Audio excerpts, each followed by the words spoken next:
আমার ছেলেকে ক্লাস 3-তে দেখিয়েছি, এখন আমার ছেলে ক্লাস 11। আমার ছেলে সায়েন্স নেবে কিনা দাদা, আমি দিলে আমার ঠিক হবে কিনা। তো উনি যখন আমাকে বলেছেন আপনি হাঁটুন, কোনো অসুবিধা নেই, তখন আমি ওনাকে মানে এটুকুনি ভরসা করে যে না ঠিক আছে। বললাম না গৌমিত জেমস একটা পরিবার, মানে পরিবারের সব আমরা সদস্য, এখন তুমি যাদের দেখছো সবই কিন্তু পরিবারের সদস্য। উনি ওনার দিদি দুজনই আসতেন ওনার ছেলের পড়াশোনা, তারপর এখন তো আস্তে আস্তে এগিয়ে গেছে। যে একবার এসেছেন তিনি কিন্তু বারবার আপনার কাছে আসেন। দিদি কি সমস্যা নিয়ে এসেছে, কোথা থেকে এসেছে? সন্তোষপুরে আমার আরেকজন বন্ধুর থ্রু দিয়েই দাদার কথা জানতে পারি। যেহেতু একমাত্র ছেলের মা, তো ভীষণ ওয়ারিড থাকি কি হবে আমার ছেলের কিরকম।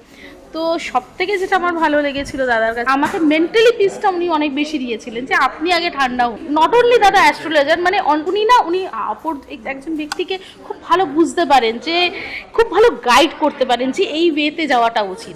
অধিকাংশ ক্ষেত্রে আমরা মা বাবারা ছেলে মেয়ে দুষ্টামো করবে, এটা খুব স্বাভাবিক। ছেলে মেয়ে দুষ্টামো করলে আমরা খুব তাড়াতাড়ি রেগে যাই, অধৈর্য হয়ে পড়ি।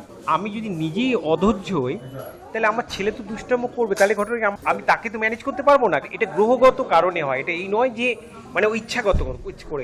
এবং সত্যি দাদা এমন কিছু গিয়ে বলেছিলেন ঠিক এই তো আপনি দেখবেন ঠিক এইভাবে চেঞ্জ হবে, ওর এই সময়টা এরকম হবে। এবং সত্যি নিয়ে মানে আমি সেটা সত্যিও তাই দেখেছি যে ওরকমই যা মানে দাদা যা বলেছে, মানে অ্যাকচুয়ালি এই নয় যে দাদা বলেছে হ্যাঁ কিছু আমার ছেলে করবে, মানে যেটুকুনি বলেছে মোস্ট অফ অলি সেরকম ওয়েতেই যাচ্ছে। আর সব থেকে বড় কথা এখনকার দিনে মিসগাইড করার লোক প্রচুর, কিন্তু প্রপার গাইডেন্স পাওয়াটা খুব ডিফিকাল্ট।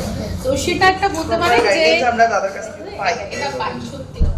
যার জন্য আমি তো মানে যাকে দেখে যে আমাকে যেও মানে বলে আমি তাকে বলি, প্লাস আমি তো নিজে বিরক্ত করি, এটা ফ্যামিলি মেম্বার। আমি বিরক্ত হবো কেন? আমার ফ্যামিলি যদি কি বিপদে পড়ে সেরকম যেরকমভাবে দেখা উচিত, হ্যাঁ সেরকম ভাবে আমি দেখি, সেটা ফিল করি বলে। বিপদে আসলে কি জানেন দাদা, বিপদে ফেলার লোক প্রচুর আছে, কিন্তু বিপদ থেকে উদ্ধার করার লোক খুব কম।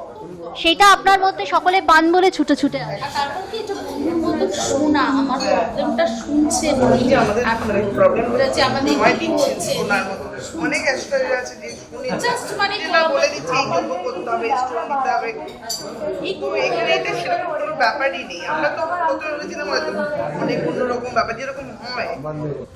ভরসা এখানে এসে আমি দেখতে পাচ্ছি যে মানুষের মধ্যে ভরসার জায়গাটা কোথায়। গৌতম দা শুধুমাত্র পরিবারের একজন বড় যিনি থাকেন, অনেক সময় হয় না যে বয়সে ছোট কিন্তু পরিবারে এত দায়িত্ব নেন যে তিনি কিন্তু একটা বড় মানে গুরুজন স্থানীয় হয়ে যান। সেরকম একজন মানুষ, ছোট বড় 8 থেকে 80 সকলেই ভরসা করছেন গৌতম দার উপরে।